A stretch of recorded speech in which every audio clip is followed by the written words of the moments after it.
Boa tarde, irmãos, a paz do Senhor. Gostaria de contar para vocês mais um sonho que eu tive. É uma revelação de Jesus à sua igreja. Não tem tanto a ver com o arrebatamento propriamente dito, mas é um alerta de como nós devemos nos comportar como cristãos para que um dia possamos ser levados. Então, Jesus me mostrou a revelação e no final do sonho eu vou contar qual é a revelação. Então foi o seguinte: sonhei que eu estava na casa de um tio-avô meu, que é na realidade um sítio onde ele mora.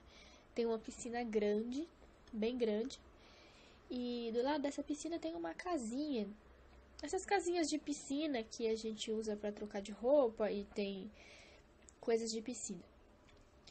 E no gramado, em frente à casinha, em frente à piscina, tinham várias pessoas da igreja, irmãos, parentes, irmãos, todas as pessoas de igreja que eu conheço, estavam ali conversando e tal. E eu entrei na casinha de piscina e ali dentro da casinha de piscina não era mais uma casinha de piscina, ali dentro tinham muitos objetos, muitos mesmo, como essas lojas de charutaria, que você encontra canivete suíço, canetas e coisas desse tipo. E não sei como eu sabia, mas de alguma forma eu sabia que Jesus vinha nos visitar. E as pessoas entravam naquela casinha para escolher objetos bonitos para dar de presente para Jesus, porque ele estava chegando. E eu entrei também e comecei a vasculhar, procurando alguma coisa que eu pudesse presentear Jesus. Mas eu não estava encontrando nada que me agradasse, porque não parecia que nada estivesse à altura de Jesus. Para que Jesus ia precisar de um porta-canetas, por exemplo, de um abajur bonito? Não parecia fazer sentido, eram coisas da terra, não eram muito coerentes. Mas, como só tinha aquilo, eu comecei a procurar. E enquanto eu estava ali procurando, Jesus apareceu na porta repentinamente. E ele apontou para algo que estava na prateleira de cima. Era como se fosse uma pequena estatueta. E eu subi nas prateleiras para pegar para ele. E quando eu dei na mão dele, se transformou num livro, que era um livro com a história de Pedro. Não sei porquê, mas ele ficou satisfeito e saiu. E eu pensei, puxa, que boa ideia, já que ele se interessou por isso, eu vou procurar um outro desse para dar para ele. E comecei a procurar. Não encontrei muita coisa, acabei encontrando apenas um pequeno livro com a história de João Batista. Era pequenininho, como um livreto. Era, na verdade, uma pequena estatueta que da mesma maneira se transformou num livrinho. Então, eu saí para fora da casinha e comecei a pensar como que eu ia pegar Jesus sozinho para poder dar para ele aquele presente, já que certamente estaria rodeado de dezenas de pessoas. Mas, para minha surpresa, quando eu saí no gramado, ele estava completamente sozinho, parado. Não tinha ninguém em volta dele.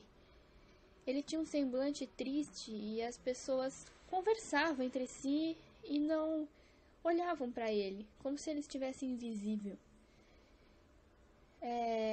Eu achei aquilo estranho, mas ao mesmo tempo fiquei satisfeita pelo fato de que agora eu poderia falar a sós com ele.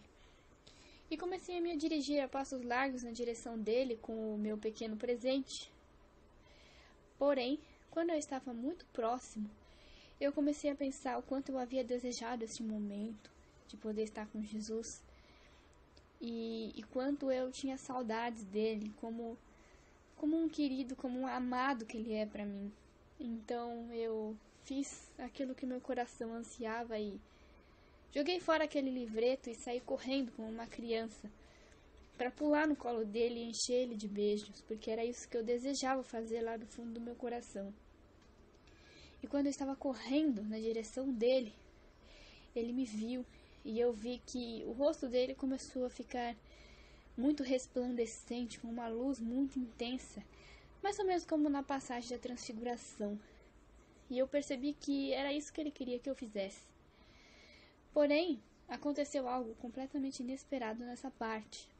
Quando eu me aproximei dele, ao invés dele abrir os braços para me abraçar como eu esperava, ele se encolheu para eu o abraçar.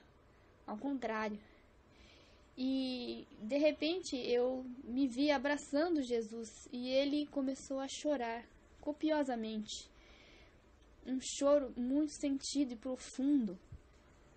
Foi então que eu acordei, e acordei super confusa, porque isso não fazia sentido. Comecei a perguntar para Deus o que isso significava, por que Jesus estava chorando, por que ele tinha se comportado desta maneira, mas então me veio a revelação. Eu me lembrei de uma passagem na Bíblia, que eu vou ler para vocês agora, que é a interpretação do sonho. E diz assim, em Lucas: E quando o Filho do Homem vier em sua glória, e todos os seus santos anjos com ele, então se assentará no trono de sua glória. E todas as nações serão reunidas diante dele, e apartará uns dos outros, como o pastor aparta os bodes das ovelhas. E porá as ovelhas à sua direita, mas os bodes à esquerda. Então dirá o rei ao que estiverem à sua direita: Vinde a mim, benditos de meu Pai, possui o reino por herança, o reino que vos está preparado desde a fundação do mundo. Porque tive fome e deste-me de comer. Tive sede e deste-me de beber. Era estrangeiro e hospedaste-me. Estava nu e vestiste-me. Adoeci e visitaste-me. Estive na prisão e foste me ver. Então os justos responderão, dizendo: Senhor, quando te vimos com fome e te demos de comer, ou com sede e te demos de beber? E quando te vimos estrangeiro e te hospedamos, ou nu e te vestimos?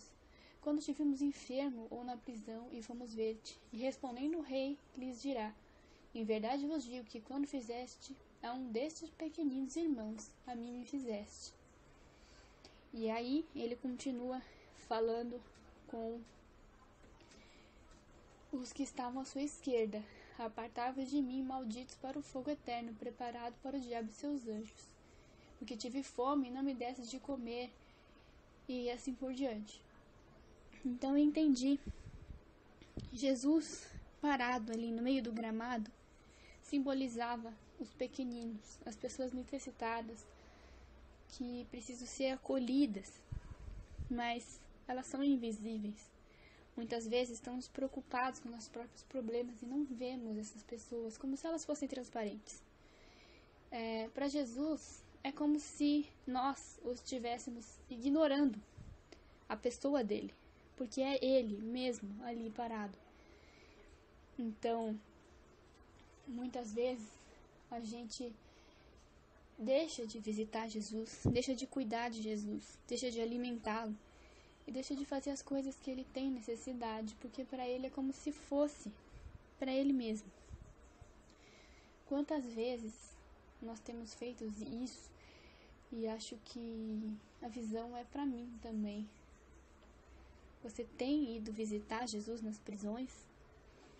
Tem dado de comer a Jesus? Tem matado a sede dele? Tem dado de beber? Se você não tem feito isso, está na hora de parar e prestar atenção em volta, porque Jesus está ali esperando por você. Então é isso, irmãos. A paz do Senhor a todos.